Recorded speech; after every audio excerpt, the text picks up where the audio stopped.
É um prazer te receber aqui, Cristiana. Essa é a Cristiana Castanho de Almeida Roca.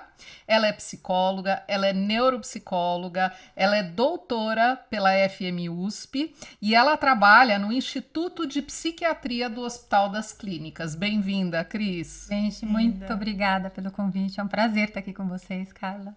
Cris, é um prazer que você está aqui com a gente.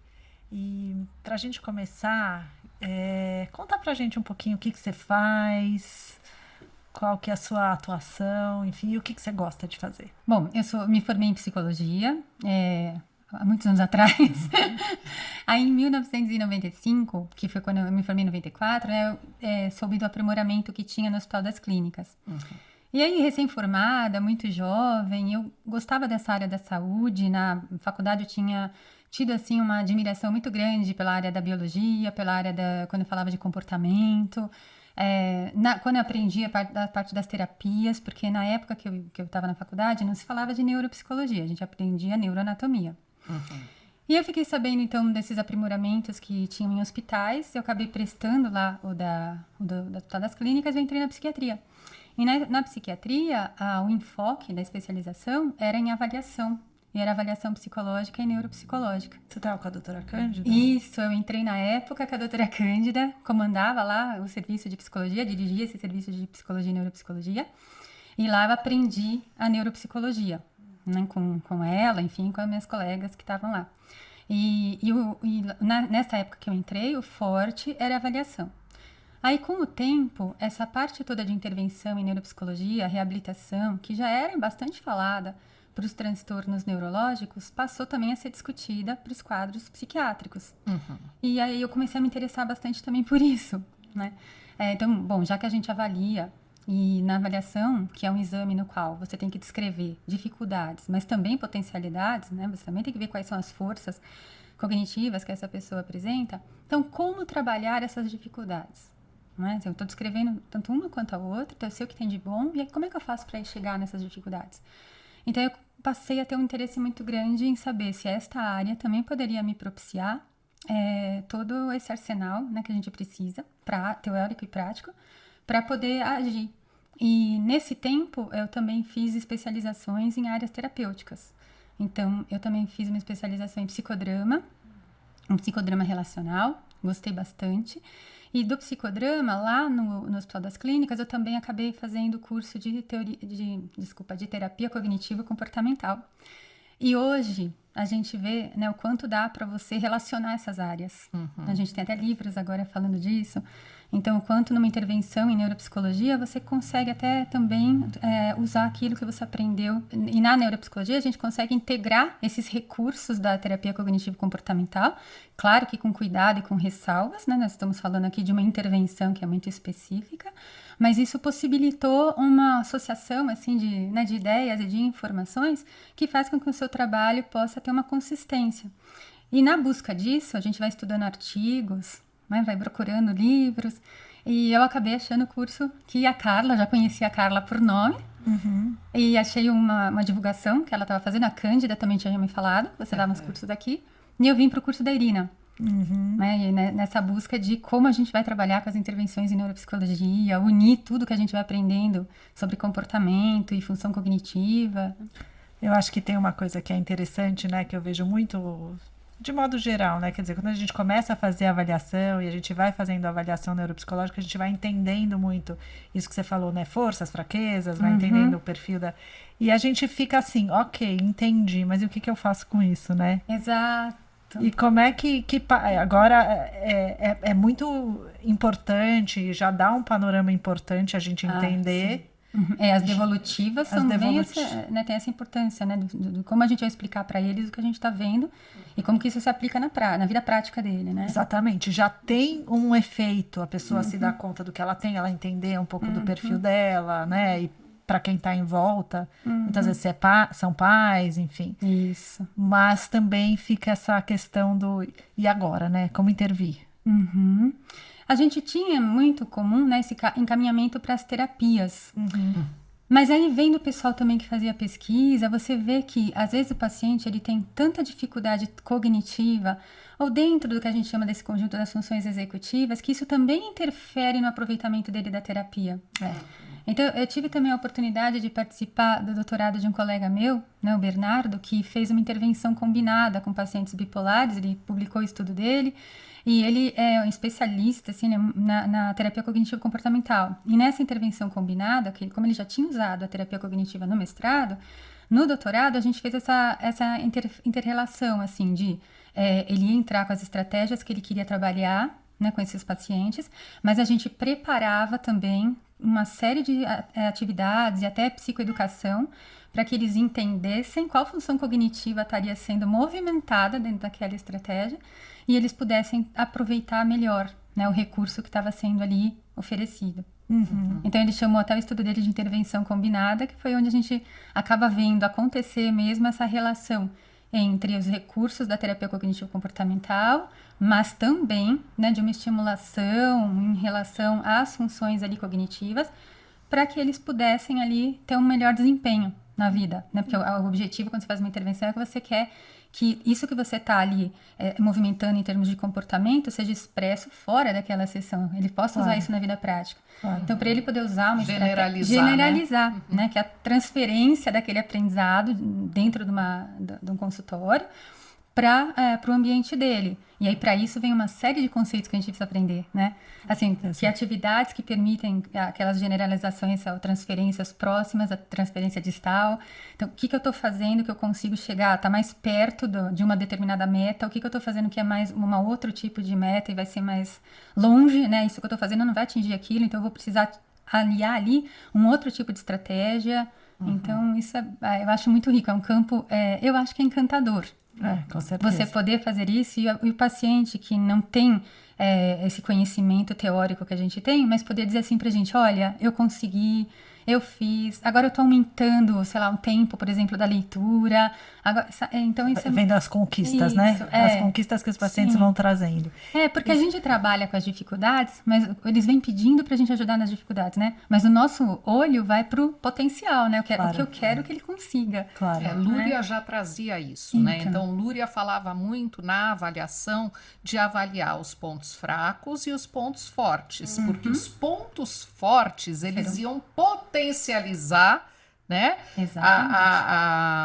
o trabalho com os pontos fracos. Então, Lúria já trazia isso. Fundamental, né? Porque imagina você colocar uma pessoa para uma intervenção e você ir direto na dificuldade dela. Né? Tanto que a gente tem aquela outra teoria, né, que diz, vamos fazer algo que era sem erros, né? Você tenta fazer algo que você não permita que o paciente fique ali errando, aprendizagem sem erro. Então, se você sabe que ele está melhor na atenção auditiva do que na visual, você vai por aqui para chegar nessa visual, né? Você oferece uma estimulação mais auditiva, mas tentando chegar, né, nesse recurso, nessa resposta mais visual dele. Então, se a gente começar pela dificuldade, né, Lúria era sensacional, né? Sim. Porque se a gente vai direto na dificuldade, você desiste, né? O teu engajamento fica muito sofrido, porque o tempo todo, e quando você mostra, né, você começa por algo que ele já está conseguindo, isso vai animando e ele vai vendo o resultado. Então, acho que isso é fundamental. E nos trabalhos da Irina, que você veio, que você conheceu o programa, né, de habilitação neuropsicológica luriana, o que você viu que potencializa exatamente o trabalho e o desenvolvimento? Assim, o curso da Irina, eu vim, acho que foi em 2017, né, Carla? Isso. Aí a gente não se largou mais. Começamos a conversar bastante. Acho que foi em 2017. E o curso da Irina, para mim, foi assim, essencial para o que eu estava buscando. Porque quando a gente lê os estudos, você lê, você entende o que a pessoa fez, mas não necessariamente você tem ali tem tempo até para escrever o espaço, para que você saiba como aquilo de verdade foi feito, né? Assim, então as pessoas às vezes descrevem, usou um jogo, usou tal material, e o resultado que foi visto. Mas como é que a gente pensa sobre tudo aquilo? Então, no curso da Irina, o que foi, acho que muito, eu diria para você, muito enriquecedor, é que a Irina começa falando, e a Carla ia fazendo as pontuações também, né? Então ela começa falando da teoria. Então ela entrou nas funções executivas, no cérebro, né? Nas unidades funcionais do Lúria, Só que, isso é a parte teórica, quando a gente está na neuropsicologia, a gente vai dominando isso. Só que a Irina pega esse conhecimento teórico e ela diz, agora nós vamos trabalhar desta forma.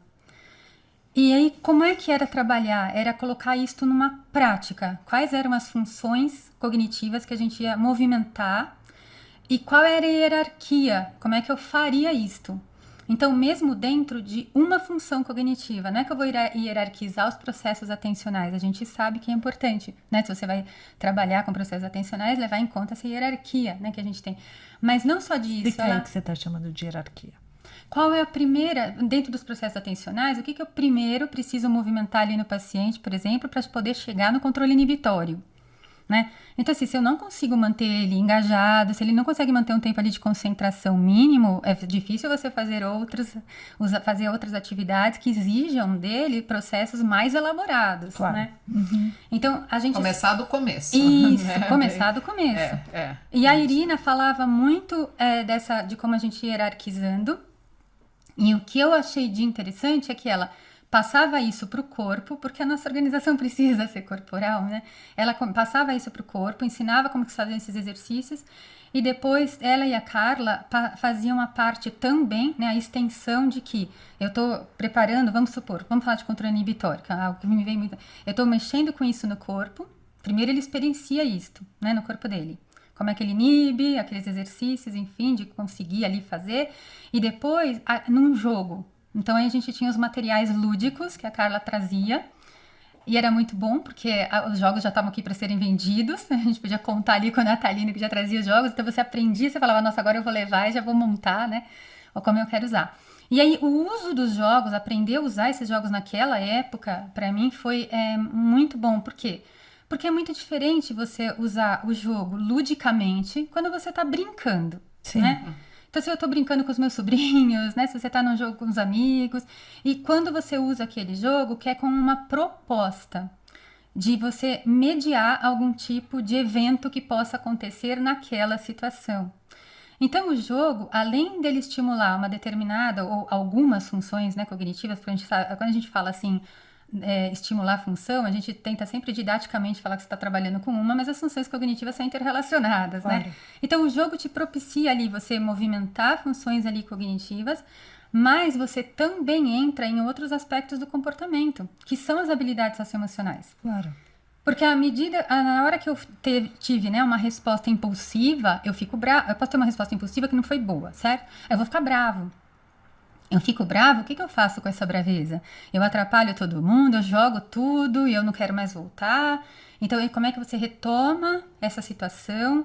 Então, isso, à medida que a Irina ia mostrando exercícios e também nós íamos vendo os jogos que a gente poderia associar a cada um daqueles conjuntos, né, de funções que eram trabalhadas, isso ajudava a pensar também no manejo. E na explicação, né, quando você tem que, por exemplo, dizer para os pais o porquê que seu filho está vindo numa sessão que ele está dizendo, ele está indo mal na escola, precisa melhorar a atenção, está aqui no laudo dele, sabe? Tem umas dificuldades aqui, X, Y, Z, né? Mas você está fazendo jogo com ele, você está fazendo brincadeira com ele, né?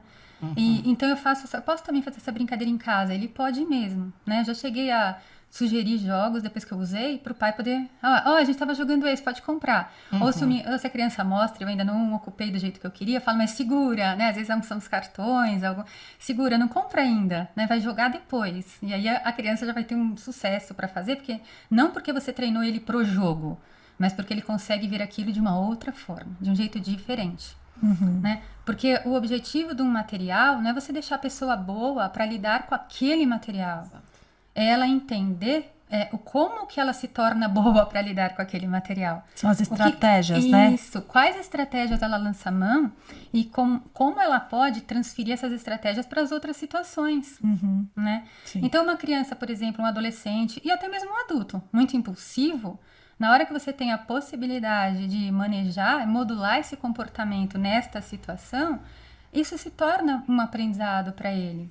Para começar, para jogar, né, Cris, você tem que esperar a sua vez. Então já é um começa controle, assim, né? Você tem que seguir a regra. Então você já está começando a trabalhar assim. Parecem coisas bobas e simples, mas para quem tem dificuldade, né? E você estava contando que os casos que você trabalha lá no Instituto de Psiquiatria são graves. São mais sintomatológicos, de sintomatologia mais grave. Então, mas independente disso, né? Quer dizer, de modo geral, a gente tem que estar na regra. E a regra, ela vai trazendo a gente para poder conviver com as regras sociais, né? Exato. E aí, então, são tantas coisas, né? Então, e disso que você está... Como você começou a falar, né, desse uso também, teve acho que um outro ganho, assim, quando a Irina e a Carla começaram a trabalhar com a gente, como a gente analisaria um material. Então, não é também... você está falando de colocar jogos na intervenção ou colocar qualquer outro material gráfico na intervenção. Então, pega qualquer coisa que mexa com controle inibitório e você vai fazer? Não, né? Então, o que eu quero manejar naquela pessoa e como é que eu analiso se essa atividade de verdade vai me ajudar. Então, era abrir ali a caixa de jogos. Tá bom, gente, mas vamos pensar juntos em tudo que pode movimentar, tanto em termos de cognição, ou cognição social, porque tinha alguns jogos que até mexiam com reconhecimento de emoções, né? Então, e também com essas habilidades socioemocionais, porque a gente precisa se preparar para ter esse manejo. Sim. Essa mediação, né, que o profissional tem que fazer no momento do jogo, que é diferente do lúdico, ela só vai ser feita, e vai ser feita de uma forma muito específica, se você domina tanto essa parte teórica, como também esta outra parte do comportamento humano, e se você sabe o porquê você está colocando aquele material. Exatamente, ali, você sabe né, o que você está fazendo. Isso. Então, esta tem parte um objetivo. De sentar e analisar o material foi algo que foi muito bacana. Então, assim, a gente já podia comprar o material, então a gente via na hora do café, não, é que esse daqui eu tenho um paciente que eu posso fazer tal, olhando para a caixa, né? E aí já ia o Natalino explicar que esse aqui é aqueles que vocês vão ver agora, depois do café. Então, pera, tá, deixa a gente olhar para depois vir aqui.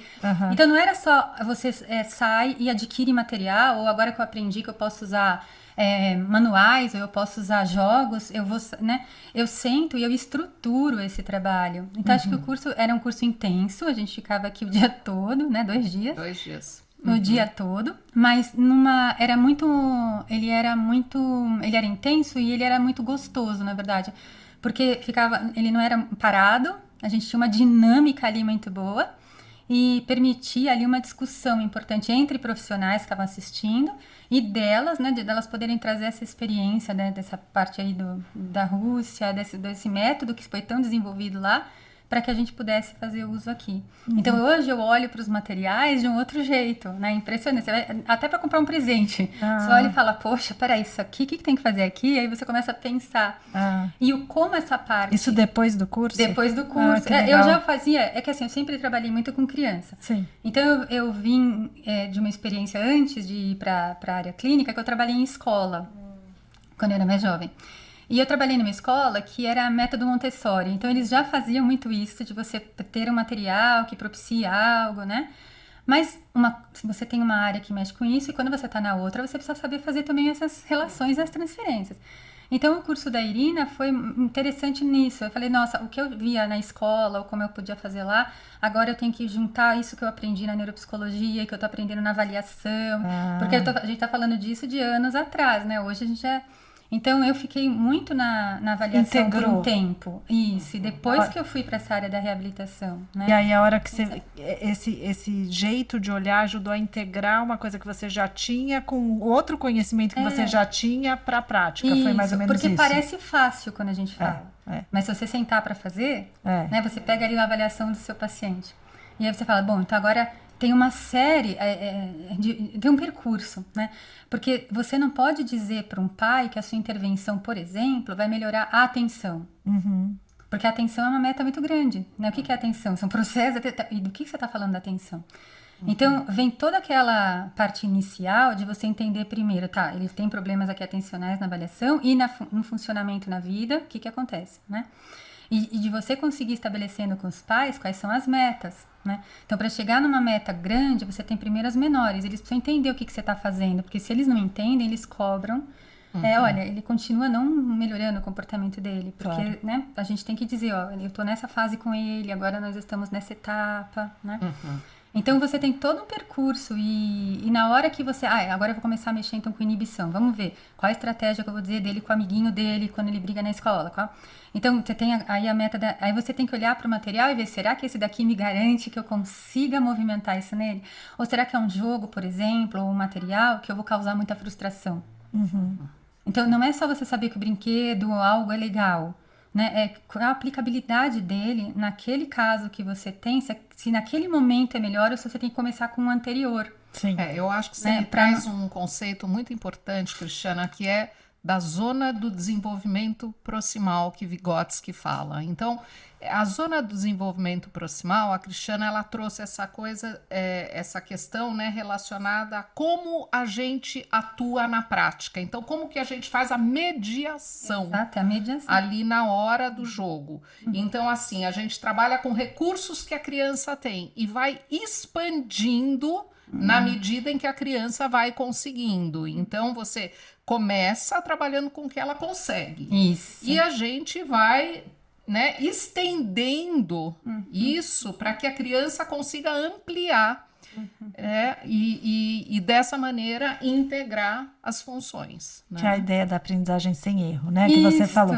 Ou seja, primeiro a gente começa com algo que ela consegue e um pouquinho a mais de dificuldade, né? E vai Às dando vezes ajuda, se ela precisa de ajuda, se ela não precisa de ajuda. Às vezes você vê um material que é muito legal, muito interessante, brilha os olhos. Mas para aquela situação, né, para aquela criança, para aquele adolescente, ou até mesmo para um adulto, porque você também pode tornar um processo dinâmico com o adulto usando materiais, né? Então, e isso favorece, porque essa parte conhecida que a gente pode resgatar da infância, ela não precisa ficar algo infantilizado na sua atuação. Né? Você já pode trabalhar com ele exatamente os objetivos, né? Que você tem. Nós vamos fazer. Você estabelece lá com ele quais são suas etapas, né? Então, eu gostei bastante, tanto que eu fiz o curso da Irina 2 vezes. Eu vim no outro, que aí ela integrou mais uma informação e achei que foi bacana, assim. Ô, Cris, sabe que isso que você me fala, né? Quando eu penso na minha trajetória profissional, teve um determinado momento, e eu me lembro muito disso, dessa minha experiência quando eu estava na faculdade, que a gente ia para supervisões e tal, e aí os professores falavam assim, então você tem que trabalhar isso, né? Aí eu me lembro de eu pensando, eu falava assim, certo, eu tenho que trabalhar isso, mas eu não sei trabalhar isso, como? E esse como foi norteando toda a minha prática profissional. Então, eu acho que depois que eu me formei, tudo que eu fiz, mestrado e tudo mais, como, né? E eu dou aula também, eu fico sempre muito preocupada com ensinar esse como. Né? Porque eu ter que fazer isso, ok, mas eu preciso aprender como. E eu acho que o que você está falando me fez pensar nisso, que você contou, né, do curso da Irina, porque você sentiu que ela deu um pouco esse como, né? Exatamente. E depois do curso da Irina, que a gente, na pandemia, montou o programa PHNL, filmando todos os exercícios, porque é bastante coisa, né? Que a gente muita coisa. No curso, a gente aprende muita coisa, é muito detalhe, é muita informação, são os níveis de complexidade que vão crescendo. Por onde eu começo, né? Então, ainda dentro desse como, a gente acabou criando o programa justamente para ter tudo isso filmado, para que as pessoas possam assistir, voltar, fazer junto, depois treinar de novo, enfim, sistematizando isso, né? E eu acho que essa ideia de um caminho que dá um norte, um contorno que traz para as pessoas esse como, esse eixo central, né? E é muito importante para a prática. Muito. Isso que você acabou de falar me remete mesmo às terapias, né? Porque às vezes tem até pacientes que contam, né? E eu não sei como é que eu vou fazer. E às vezes tem pacientes que não dá para você esperar muito insight, né? Que você vai ter que mostrar mesmo um caminho, mas não necessariamente que você está ensinando, não é isso. Às vezes ele precisa experimentar algo, né? Por isso, na terapia cognitivo comportamental, a gente faz muito essa leitura, né? Do comportamento, emoção, pensamento, né? Pensamento, comportamento, emoção, enfim. Então, às vezes, se ele não conseguir construir, né, uma ideia e tentar, como se ele fosse testar aquilo, fica muito complicado, ele se perde. ele não sabe o porquê que sempre acontece o mesmo problema, né? Olha, de novo deu errado, ele não consegue entender onde está. E é o que a gente vê, por exemplo, com as crianças. Às vezes a criança, quando ela tem um problema que aconteceu lá na escola, enfim, numa festinha, ela conta muito para você o que foi que aconteceu. Ela conta o problema, a briga, e às vezes ela fala o quanto ela foi injustiçada, né? Eles vêm muito... E a consequência. Se ela também achou que a consequência ali não teve muito a ver, foi injusta. E a dificuldade que eles têm de voltar, né? Porque aí você precisa contar, fazer toda aquela sequenciação, né, que é uma função executiva, para que você possa ver onde é que acontece o gatilho. Por que eu fui desregulando, né, a ponto de ficar desta forma, tudo girar em torno disso. E eles acabam fazendo, aí sim eles começam a pensar, nossa, ó, da outra vez, vamos ver? Então, o que a gente está aprendendo aqui juntos? Olha, o pensar juntos, que isso era uma coisa muito boa, vamos fazer junto. Então, às vezes a Irina dava um exercício que nem a gente adulto, que a gente adulto ainda é mais inflexível do que as crianças, né? Ela dava um exercício que era difícil da gente fazer, só que aí ela ia lá e ajudava. Então, ela mostrava como ajudar e aí ela fazia. Então, aí você vai também vendo, né, manejos de como você lida com a dificuldade, porque, volto a repetir, parece fácil, mas na hora que você está na situação, você fala, ixi, agora, como é que, né? Eu mostro ou não mostro? E ela foi dizendo ali pra gente como que a gente poderia entrar para que aquele exercício continuasse, ou se tivesse que parar, né, Carla? Como é que faria para parar, voltar, sem que isso fosse algo que frustrasse, enfim. Então, de novo nesse como, né? No como, aquela história, né? Vamos supor, você tá fazendo vou falar uma situação, que era com um adolescente, né? Só que ela tava fazendo, era uma menina, e ela tava fazendo uma atividade no computador. Então, era um jogo no computador que mexia muito com função executiva. Nesse jogo de computador, tinha todo um planejamento que ela tinha que seguir ali com o personagem, né? Ações que o personagem tinha que fazer para conseguir ali cumprir a atividade. E claro que a gente sempre pensa antes, né? Assim, até onde eu vou com esse jogo, com aquela criança. Porque talvez tenha etapas ali que você não vai mais, você deixa ela brincar depois com o pai, que aí eu falo, agora baixa esse que tem aí na internet, que vocês vão brincar juntos, que aí você não vai mais usar ele nem com mediação, porque não faz mais sentido, né? Então eu já tinha uma ideia de até qual nível eu iria com ela. Mas como ela era uma menina que ficava muito ansiosa e nessa ansiedade vinha acompanhando a minha irritabilidade, aí ela começou a bater no mouse, né, assim, na mesa, assim, começou a bater, eu ficava brava, falei, daqui a pouco isso vai... E aí eu segurei assim a mão dela e falei assim, vamos lá, pode parar, a gente volta nesse item, conta pra mim agora o que você tá sentindo, o que você tá pensando, vamos ver que... Aí ela, não posso falar o que eu tô pensando, porque o que ela tava pensando era muito proibido, ela falava que ela queria... Então, mas um xingamento ali, isso. Né? Não, vamos ver o que tá acontecendo, o que você tá pensando. Aí vem toda aquela história de botar a culpa no jogo, ou botar a culpa em mim, ou que, enfim, né? E que aí você tem que driblar tudo isso. Eu falei, olha, se a gente quebrar o mouse, tudo bem, quebrou, nós vamos ter que repor esse mouse, tá? Mas o que quebrar ele agora, que você tá ficando muito nervosa, vai resolver, né, nessa situação aqui que a gente tá, de ter que levar o personagem aqui, fazer... A gente não vai conseguir. O que você acha da gente pensar num outro jeito juntas? Eu sabia como passar, porque então você joga primeiro, né, Carla? A Carla sempre fala, gente, primeiro domina o jogo, depois, né? Então eu sabia como passar o item. Eu falei, vamos pensar juntas. Então ela tinha uma perseveração naquele momento, de tentar sempre o mesmo erro, ela foi ficando irritada com ela mesma.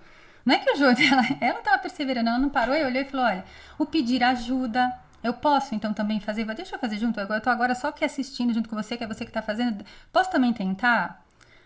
O que você acha? Como é que você se sente se eu tentar também fazer um pouquinho? E aí eu não vou acertar logo de primeira, vou só dar aquela pista para que ela saiba sair, né? Então, enfim, acho que eu tô contando isso para dizer como que essas experiências que se tornam concretas num ambiente terapêutico podem promover mudanças, podem promover aprendizagem, né? De você começar a ver um outro jeito de fazer ou você ajustar características que você tem. Porque acho que nenhuma terapia, nenhum tipo de terapia ou de intervenção vai mudar uma pessoa, né? Tanto que tem também essa ideia, se eu for fazer uma intervenção, não vai mais ter esse diagnóstico, né? Não é isso. Não é assim, você tem aquelas características.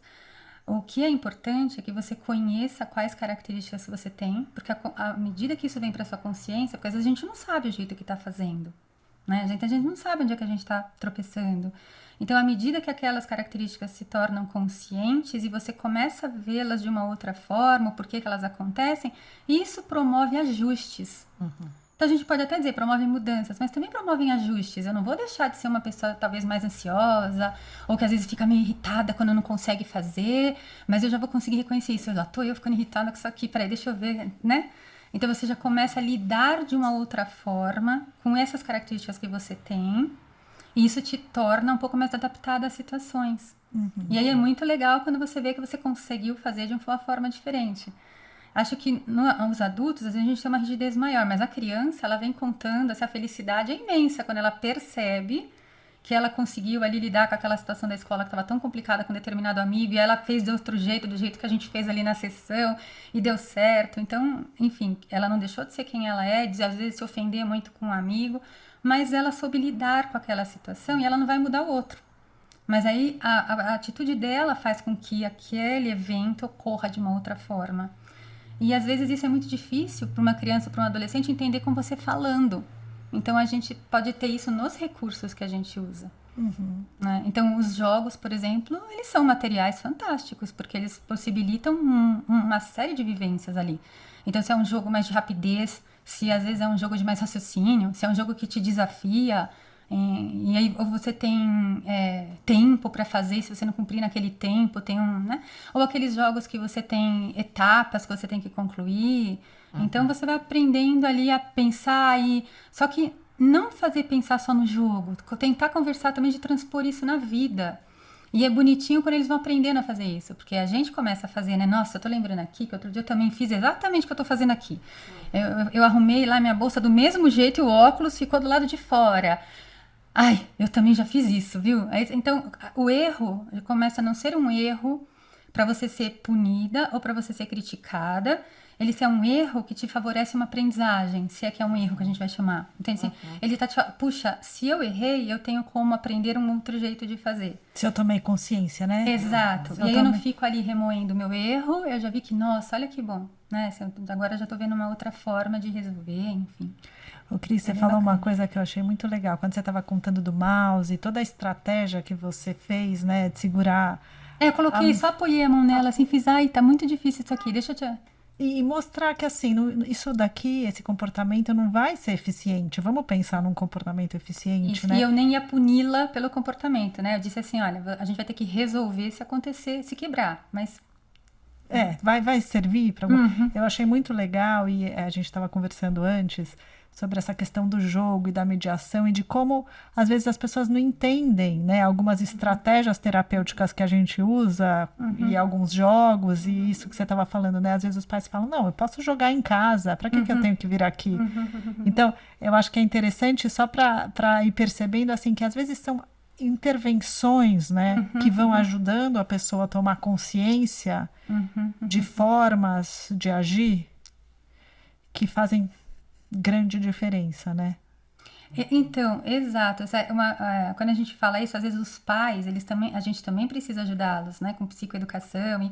E eu tive uma experiência uma vez com uma menininha que era muito impulsiva e não estou trazendo exemplo por conta disso, mas assim, ela era adotada. O fato de eu falar que ela é adotada é porque você não tinha genética envolvida, né? Porque é adotada.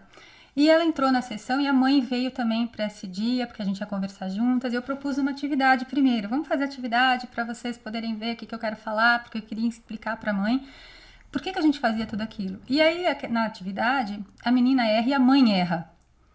Entende? E a menina ficou brava e a mãe também, mas você também não avisou. E veio falar para mim, você também não explicou que também... E aí eu parei, aí as duas se olharam, elas começaram a rir. Aí a menina, que era adotada, virou pra mãe e falou assim, não é à toa que eu sou sua filha, né? O que isso propiciou também? Uma identificação para um outro jeito. Porque assim, você não se identifica só porque você parece fisicamente. Então ela olhou pra mãe, quando ela falou isso, eu achei tão... É jeito de ser, né? Isso, ela falou assim, não é à toa que eu sou sua filha, hein? As duas ficaram bravas, as duas tiveram uma resposta impulsiva, bem impulsiva na atividade, e a mãe poderia ter acertado, né?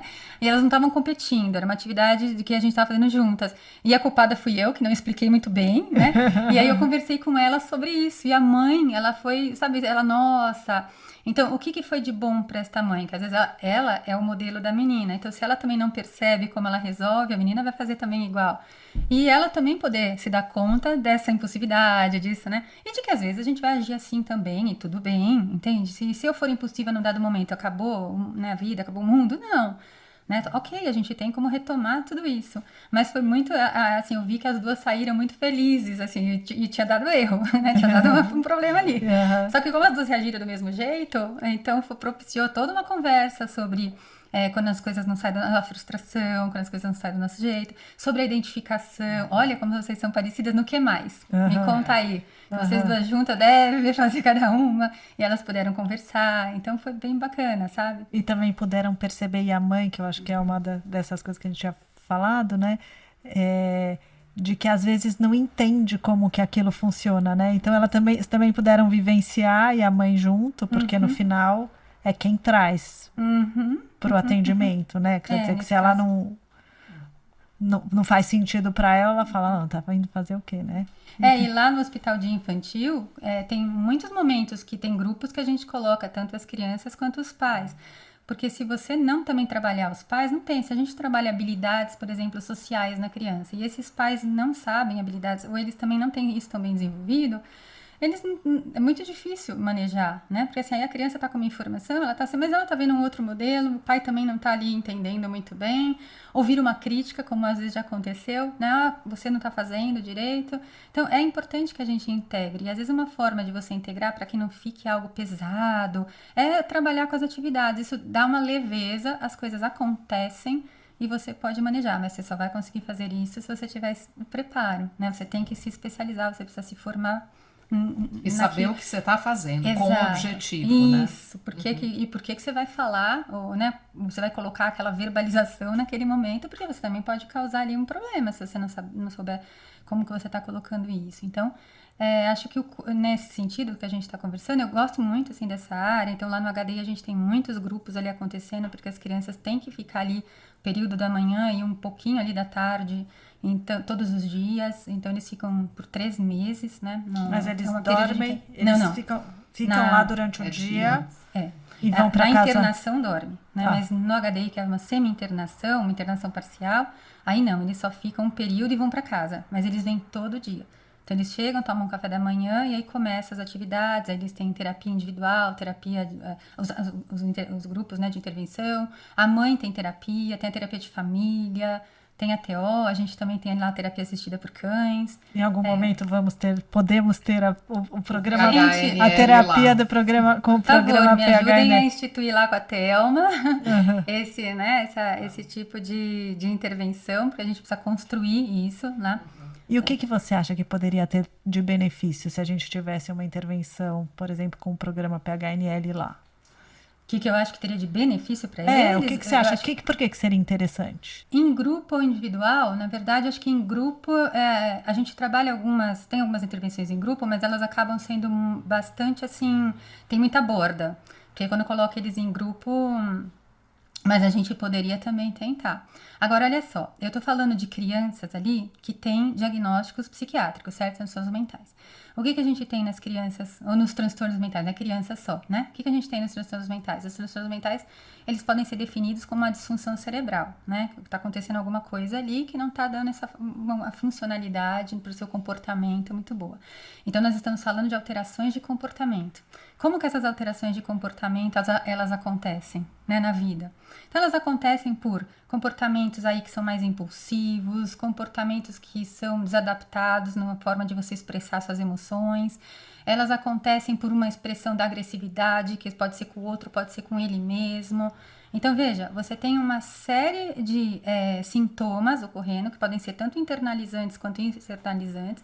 Os externalizantes a gente acaba conseguindo atuar até mais rápido, porque ele é muito expressivo. O que seria internalizante? Só para quem não entende, para quem não sabe o que é. Nossa, lógico. Então, os internalizantes é quando a gente vai falando daqueles comportamentos mais ansiosos, quando você tem aquela criança, ou aquele adulto, enfim, que ele fica muito remoendo os sentimentos, ele fica remoendo os pensamentos, ele fica construindo as coisas na cabeça dele, e ele não coloca isso, né?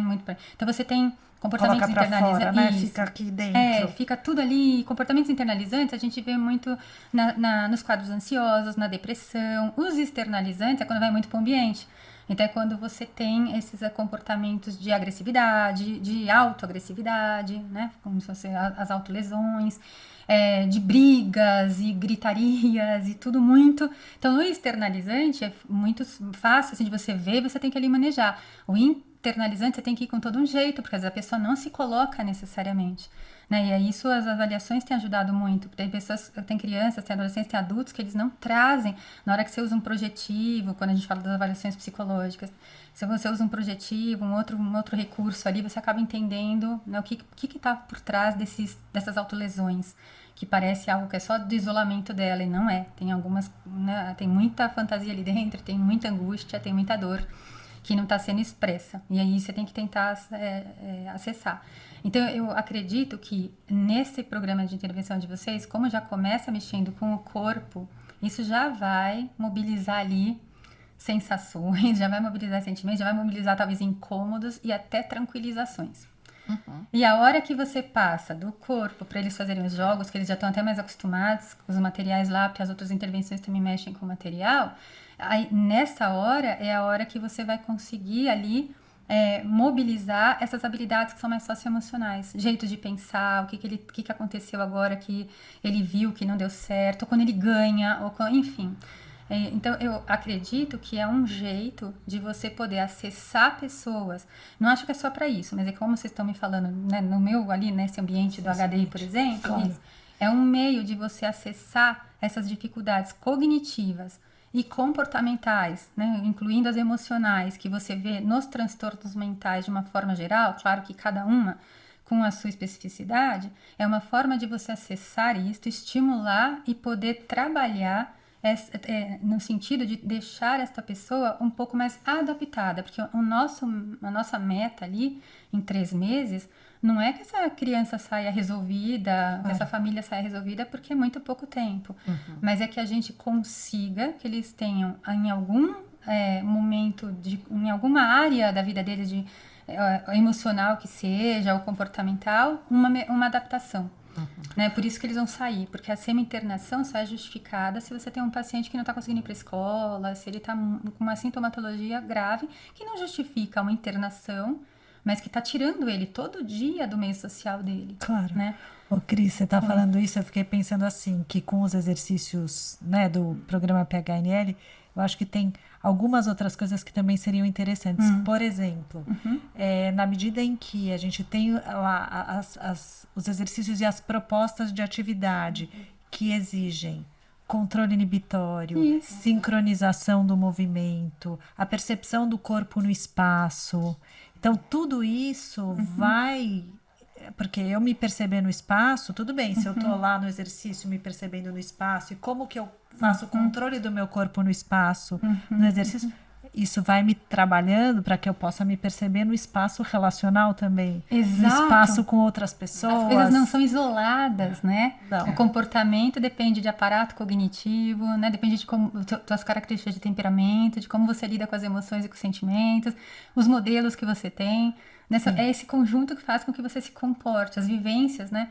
Então, isso é muito... A gente tem também lá uma psicomotricista, que ela já começa trabalhando o corpo. Então, seria uma forma da gente integrar mais, né? Talvez o trabalho que vocês estão dizendo integrasse tudo isso que vai, né, que acontece de uma forma que pode ser... Selecionaria os exercícios de uma maneira que integraria exatamente a necessidade, né, desse público específico. Exato, e aí, se isso vai ser individual ou se vai ser em grupo, acho que a gente precisa só analisar qual é naquele momento, se esse projeto, né, se inicia, quem são os pacientes que estão ali naquele momento. Se um deles é melhor no individual, se dá para fazer em grupo, ou se já dá para colocar a maioria em grupo, porque eles têm diferentes idades. Né? Então, aí, às vezes, se a gente está com umas idades que são muito heterogêneas, acaba num trabalho em grupo, a gente tem que tentar manejar, mas às vezes fica um pouco desfocado, então a gente sempre tem jeito para fazer os ajustes, né? Mas o problema nos transtornos, quando a gente fala de transtornos psiquiátricos, na neuropsicologia, né? O que resumiria, né? São problemas de disfunção executiva, né? São as disfunções executivas, cada um lá do seu jeito, com seu colorido, mas você tem ali dificuldades de recrutar essas funções executivas.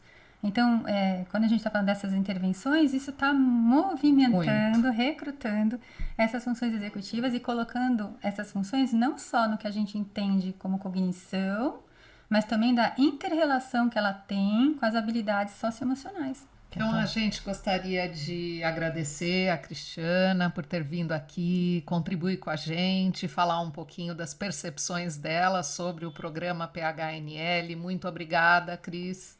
Gente, eu que agradeço vocês, parabenizo aí por essa iniciativa. Carla, você sabe que eu admiro muito você. Foi um grande ganho também vir para esse curso e ganhar a amizade da Carla melhor. A gente se conhecia de nome, mas a gente não tinha essa aproximação. E agora você também. Obrigada por compartilhar e por compartilhar sua trajetória. Enfim, foi muito bom ouvir. Muito obrigada, gente. Ter você aqui com a gente. Atenção. Espero que todo mundo possa aproveitar e se beneficiar de todo esse conhecimento que a gente pôde trocar aqui hoje.